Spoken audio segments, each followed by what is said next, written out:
జాతీయ మీడియా జగన్మోహన్ రెడ్డి గారు అక్కడ ఉండేది ఎలాంటి జర్నలిస్టులు అండి? ఒక అర్నాబ్ గోస్వామి, ఒక రాజ్దీప్ సర్దేశాయ్, ఒక ప్రీతిష్ గుహ, ఎంతోమంది ఈ దేశ ప్రధానులనే గడగడలాడించారు, ప్రభుత్వాలనే గడగడలాడించారు.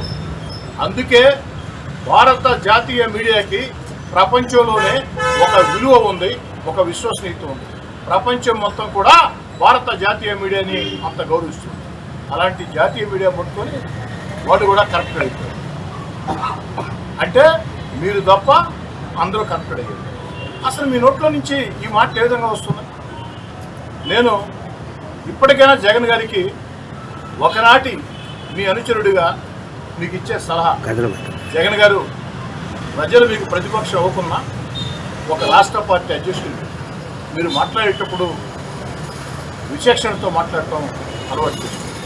అలా కాకుండా మావిగాన్ అంటే మీకు కే పాల్ గారికి తేడా లేకుండా ఎటు ఆ రోల్లో కే పాల్ గారు ఉన్నారు. రాష్ట్రంలో రాజకీయాల్లో వినోదాన్ని ఇచ్చేదానికి కే పాల్ గారు ఉన్నారు. మీరెందుకు జగన్మోహన్ రెడ్డి గారు కే పాల్ గారితో పోటీ పడతారు? మీరెందుకు జగన్మోహన్ రెడ్డి గారు కే పాల్ స్థానాన్ని భర్తీ చేయాలనుకుంటున్నారు?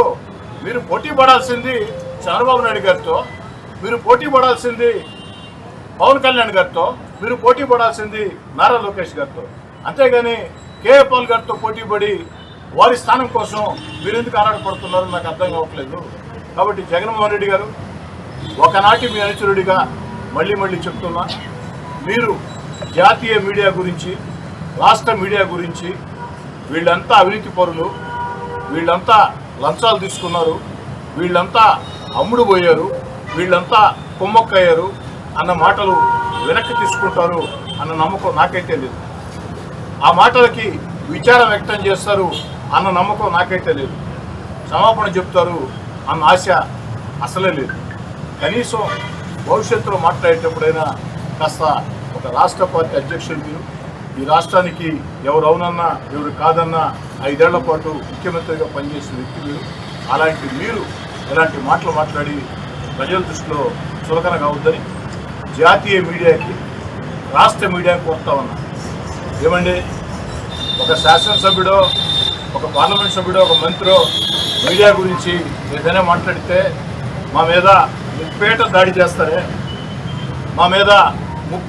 చేస్తారే, మరి 5 ఏళ్ళు రాష్ట్రాన్ని ముఖ్యమంత్రిగా పనిచేసిన వ్యక్తి, ఒక రాష్ట్ర పార్టీ అధ్యక్షుడు అత్యంత హీనంగా, అత్యంత నీచంగా, అత్యంత ఘోరంగా ఈ రాష్ట్ర మీడియా మొత్తం కుమ్మక్క అయిపోయింది, జాతీయ మీడియా కరప్ట్ అయిపోయింది, అవినీతి అయిపోయింది, లంచాలు తీసుకుంటున్నారు అని మాట్లాడిన తర్వాత ఆలోచన చేశా మొన్న మధ్యాహ్నం నుంచి. ఎందుకు నేను నిన్న మాట్లాడలేదంటే కనీసం ఒక్క మీడియా సంస్థ అయినా స్పందిస్తుందేమో అని ఆలోచన చేశాను. కానీ నాకు తెలిసి ఇప్పటిదాకా ఎవరో కూడా ఏ మీడియా సంస్థ కూడా ప్రశ్నించిన పాపన పోలా. కాబట్టి దయచేసి రాష్ట్ర మీడియాకి, రాష్ట్ర మీడియా ద్వారా జాతీయ మీడియాలో కూర్చొని అర్నాబ్ గోస్వామి గారు, రాజ్దీప్ సర్దేశాయ్ గారు, అనేక మంది ఈ దేశం గర్వించే జర్నలిస్టులు మీరు మాట్లాడుతూ ఉంటే మేము వింటూ ఉంటాం సంతోషంగా, ఎంత ధైర్యంగా మాట్లాడుతున్నారు. మరి మీ గురించి, జాతీయ మీడియా గురించి మీరు అవినీతికి పాల్పడుతున్నారు, లంచాలు తీసుకుంటున్నారు, కుమ్మక్కయ్యారని ఒక రాష్ట్ర మాజీ ముఖ్యమంత్రి మాట్లాడితే జాతీయ మీడియా కూడా స్పందించాల.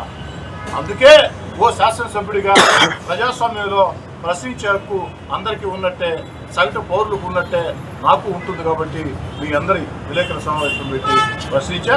ఇప్పుడు నేను చెప్పిన ప్రతి మాట కూడా నేను కాదు, జగన్ గారు మాట్లాడిన మాటల్ని మీకు అందరూ కూడా ప్లే చేసి చూపిస్తాం. మీరే చూసిన తర్వాత ప్రశ్నలు ఏమైనా ఉంటే నన్ను ప్లే చేయమని